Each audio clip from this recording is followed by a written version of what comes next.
Hi everyone. Today we're going to look at creating plots using the technique of elimination. When you start a novel, the options are virtually limitless. A character can go in almost any direction. As the story progresses, though, all of those options should fall away until the only option left is the conclusion. Think of your story as a tree. In the beginning, a tree is just a seed, and it can grow in many directions, both up and down. As you move along the tree, though, you eliminate options. If you move up, you have left the roots behind.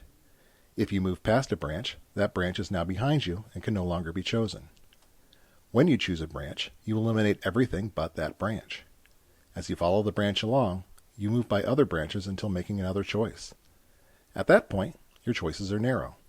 You are running out of branches until eventually you reach the end, where you have nowhere to go but to embrace the final leaf or bud or whatever form your conclusion takes.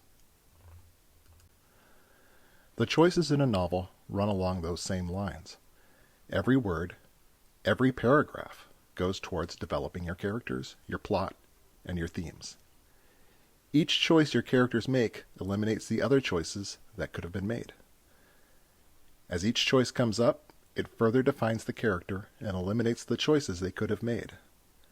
The character might make dramatic changes as the story moves forward, but those changes must be the result of the earlier choices. Eventually, the character runs out of choices.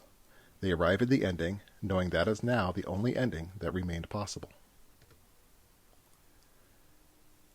Keep track of the choices that your characters make. In the beginning, your protagonist may be a high school graduate who must choose between college and work. If they choose to go to college, then they must choose a major. If they choose a major, they have to choose from a specific set of classes. If they go to the class, they must choose a seat. If they choose a seat between two people, they may choose to talk to one of them, none of them, or both of them. If they talk to one of them, that person may turn out to be a friend or an enemy. If that person is a friend, they will go places together. If they spend too much time doing things other than classes, the student fails out of college. At that point, the student once again must choose college or work, but they are not at the same point as they were in the beginning, even if they are making a similar choice. Getting back into college will be hard this time. They may have to choose a lesser school, for example. If they go to work, it will be as a college dropout, or perhaps as a part-time student who must hold a job as well. Either way, their choices revolve around college or work, because those are the branches of the tree that we have followed. If they fail at college again, the chances are very slim they will have a third chance. Meanwhile, they have acquired a friend along the way, and that friend would not have appeared if they had made different choices. Sometimes in a novel, outside forces determine some of the branches. For example, the protagonist's parents may have been paying for college, but then they lose a significant amount of money when the economy crashes, and the parents can no longer afford to help out. The protagonist must now make their choices based on the new situation.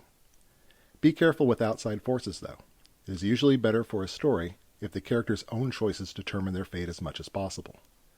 The outside world may act to eliminate some options, but for the most part, rely on your characters to determine their paths. Otherwise, the conclusion will feel unearned. The key to plotting by elimination is to follow the path. Look at the starting possibilities and keep eliminating until you get to the conclusion that is best for your protagonist. If you don't like the conclusion and the way it worked out, then go back along the plot and figure out where the choices could have changed.